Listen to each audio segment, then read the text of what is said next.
Hello girls, बेटा आज हम करेंगे अपना next topic, that is the difference between cash basis and accrual basis. Very most important question. कल मैंने आपको इसका मीनिंग समझा दिया था कि कैश बेसिस ऑफ अकाउंटिंग क्या होता है, एक्रूअल क्या होता है। कैश बेसिस क्या होता है आपको बताया था कि ड्यूरिंग द ईयर आप जितना कैश रिसीव करते हो, कितना कैश पे करते हो, आपने वही रिकॉर्ड करना है। चाहे वो कैश इस साल का रिसीव किया है, चाहे नेक्स्ट का किया है, चाहे प्रीवियस का किया है, आपको इससे कोई भी मतलब नहीं है, ठीक है। बट एक्रूअल बेसिस में आप क्या करते हो, जिस साल के साथ रिलेटेड है उसी ईयर में आप रिकॉर्ड करते हो, चाहे आपने उसको भी पे किया है या रिसीव किया है या नहीं, ये नहीं आप रिकॉर्ड देखोगे। ओके, सो आज हम करेंगे इसका डिफरेंस। पहला क्या है, simplicity. It is simple in nature. Cash base बहुत सिंपल है, जो रिसीव किया, जो पे किया उसको उसी वक्त रिकॉर्ड कर देना। बट एक्रूअल बेस हमारा क्या है, कॉम्प्लिकेटेड इन नेचर। नेक्स्ट क्या है, रिकॉर्डिंग। इसमें हम तब रिकॉर्ड करते हैं जब हम इसको एक्चुअली रिसीव करते हैं, बट इसको तब रिकॉर्ड करते हैं जब एक्चुअली में ये इनकर होता है। जिस टाइम का ये एक्सपेंस होता है उस टाइम पे इसको रिकॉर्ड करते हैं। नेक्स्ट है regarding of expenses. It's same like income. Expenses को हम तभी रिकॉर्ड करते हैं जब हम इसको पे करते हैं, बट इनकम्स को तब, एक्सपेंसेस को एक्रूअल बेसिस में एक्सपेंसेस को तब रिकॉर्ड करते हैं जब वो इनकर होते हैं, जब वो अक्कर होते हैं, चाहे उनकी अभी पेमेंट हुई है चाहे नहीं हुई। नेक्स्ट क्या है, ट्रू एंड फेयर व्यू। कहते हैं जो कैश बेसिस है उससे हमें ट्रू व्यू अकाउंट्स का, अपने फाइनेंशियल पोजीशन का नहीं पता चलता। अगर हमने आज पे किया, हम इसको आज रिकॉर्ड कर रहे हैं, पता नहीं वो किस टाइम का पे किया है, इस साल का है, पिछले साल का है, नेक्स्ट ईयर का है, तो सो हमें नहीं पता चलता। बट एक्रूअल बेसिस में हमें ये पता चलता है। क्यों? क्योंकि हम सिर्फ इसी ईयर का रिकॉर्ड करते हैं। सो इसी ईयर का रिकॉर्ड करते हैं, उसी टाइम का रिकॉर्ड करते हैं, सो हमें पता चल जाता है कि ट्रू हमारी पोजीशन कैसी है, इस साल की प्रॉफिटेबिलिटी पोजीशन कैसी है। यूजर्स, इस सिस्टम को कौन फॉलो करता है, डॉक्टर्स, इंजीनियर्स, सोसाइटीज। क्यों? क्योंकि डॉक्टर्स बेटा, जैसे डॉक्टर्स अपने रेवेन्यू तभी लिखते हैं जब उनके पास पैसा आता है। अब डॉक्टर ने एक ऑपरेट कर दिया, उसको पेमेंट वो कहता है 2 सालों बाद, अगर 2 महीने बाद मैं आपको पेमेंट दूंगा, तो वो तब नहीं रिकॉर्ड करेगा। जब उसको पेमेंट मिलेगी वो तभी रिकॉर्ड कर देगा, ठीक है।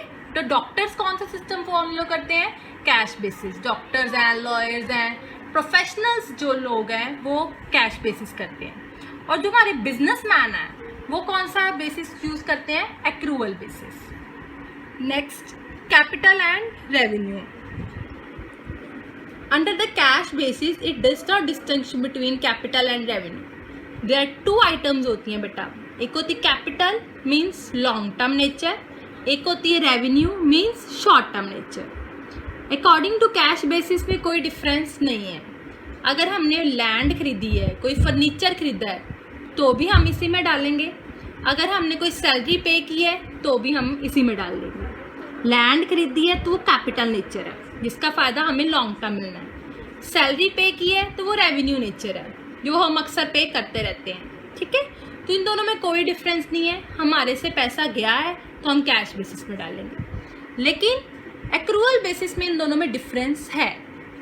लैंड खरीदी है तो वो हमारी एसेट का पार्ट होएगी, बैलेंस शीट में जाएगी। सैलरी पे की है तो हमारा एक्सपेंस का पार्ट होएगा, वो प्रॉफिट एंड लॉस अकाउंट में जाएगा। एक्रूअल बेसिस इन दोनों में डिफरेंस करता है, बट कैश बेसिस इन दोनों में डिफरेंस नहीं करता। Okay, next, genuineness of result. वो कहते हैं कि जो कैश बेसिस है वो हमें जेन्युइन मीन्स एक्यूरेट रिजल्ट नहीं देता, हमें एक्चुअल पिक्चर प्रॉफिट्स की नहीं पता चलती। बट जो एक्रूअल बेस है वो हमें, हाँ जी गर्ल्स, लास्ट पॉइंट है हमारा डिफरेंस का। Cash basis and accrual basis को काउंट कैसे करते हैं, निकालते कैसे हैं ये। According to cash basis, only taken amount of revenue paid during the year. जितना आपने एक्सपेंस पे किया है या रेवेन्यू रिसीव किया है, बस वही लिखोगे। But according to accrual basis हमारा निकालने का फॉर्मूला होता है बेटा, याद रखना एक्रूअल बेसिस में हमने रिलेटेड टू करंट ईयर, जिस साल का हम अकाउंट बना रहे हैं सिर्फ वही चीज़ें ऐड करनी है और कुछ भी ऐड नहीं करना, ना अगला ना पिछला। जब मर्जी पेमेंट हो हमें इससे कोई मतलब नहीं है, बट इस साल का है तो हमने ऐड करना है। सो इसको निकालने का फॉर्मूला है, पहला expense paid during the year, उसमें outstanding at the end, always remember अगर अभी कुछ पे करना है, अभी पे किया नहीं है, आउटस्टैंडिंग एट द एंड हमने क्या कर देना है प्लस, ठीक है। आउटस्टैंडिंग एट द बिगिनिंग हमने क्या कर देना है माइनस। मैं आपको कंसेप्ट बताती हूँ। एंड हम इसलिए प्लस करते हैं, मतलब वो एंड में आउटस्टैंडिंग है तो मतलब मैंने खरीदा कब है, इस साल। आउटस्टैंडिंग मीन्स ड्यू है, अभी पैसे देने हैं। अगर देने हैं तो कब खरीदा होगा, अगर एंड में ड्यू है तो खरीदा कब होगा, इस साल खरीदा होगा, तो वो ऐड करेंगे। बिगिनिंग में ड्यू है तो कब खरीदा होगा, पिछले साल खरीदा होगा, तो पिछले साल में ऐड करेंगे, इस साल में क्या कर देंगे माइनस। नेक्स्ट है prepaid eight the end of current year. हमने करंट ईयर के एडवांस में पे किया। प्रीपेड मीन्स एडवांस, कोई चीज़ हम एडवांस में पे करते हैं, फॉर फ्यूचर पे करते हैं। अगर हमने एट द एंड में एडवांस में पे की है, इट मीन्स वो नेक्स्ट ईयर के लिए पे की है, तो इसको हम माइनस कर देंगे। अगर कुछ चीज़ बिगिनिंग में एडवांस में पे कर दी है तो इट मीन्स इस साल के लिए पे की है, तो इसको हम क्या कर देंगे प्लस कर देंगे, ठीक है बेटा। Outstanding at the and plus beginning minus, prepaid eight the and minus beginning plus, ठीक है। मैं आपको एक एग्जांपल देके समझाती हूँ, देखना इसको।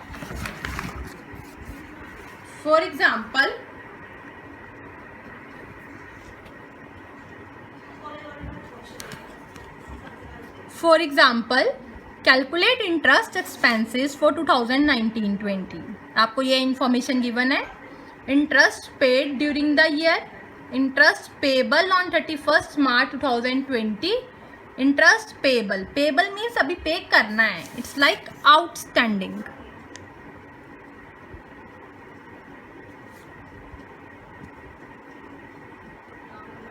ओके बेटा, interest paid, interest outstanding 2019-20 means ये शुरू कब हुआ 1 अप्रैल 2019 को, और ये फिनिश कब हुआ 31 मार्च 2020 को। ये ओपनिंग है, ये बिगिनिंग है और ये एंडिंग है, ठीक है बच्चे।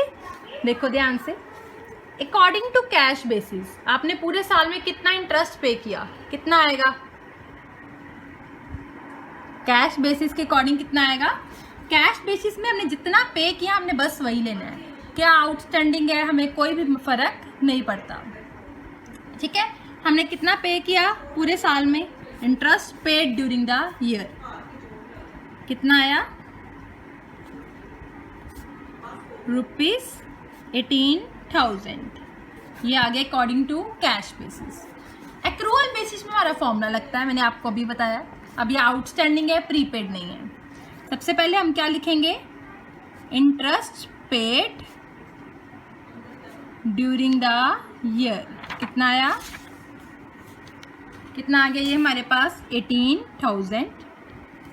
उसके बाद ये क्या है आउटस्टैंडिंग, कब आउटस्टैंडिंग है eight the end of the year, end of the year outstanding है, मतलब इस साल ही खरीदा होगा, तो इसको हम क्या करेंगे प्लस। इंटरेस्ट आउटस्टैंडिंग ऑन 31 मार्च 2020, इसको प्लस कर देंगे 1600, ठीक है। ये आउटस्टैंडिंग कब है 1 अप्रैल 2019 को, मतलब बिगिनिंग में, तो इसको हम माइनस कर देंगे। तो कब खरीदा होगा पिछले साल, ऑन 1 अप्रैल 2019, 2500 हम क्या कर देंगे माइनस, ठीक है। तो ये हम निकाल लेंगे 18,000 प्लस 1600 माइनस 2500, ये बेटा हमारे पास आ गया 17,100, ठीक है बच्चे। कैश बेसिस के अकॉर्डिंग हम इंटरेस्ट कितना रिकॉर्ड करेंगे 18,000, और एक्रूअल बेसिस के अकॉर्डिंग हम इंटरेस्ट कितना रिकॉर्ड करेंगे 17,100। ओके बेटा, थैंक यू।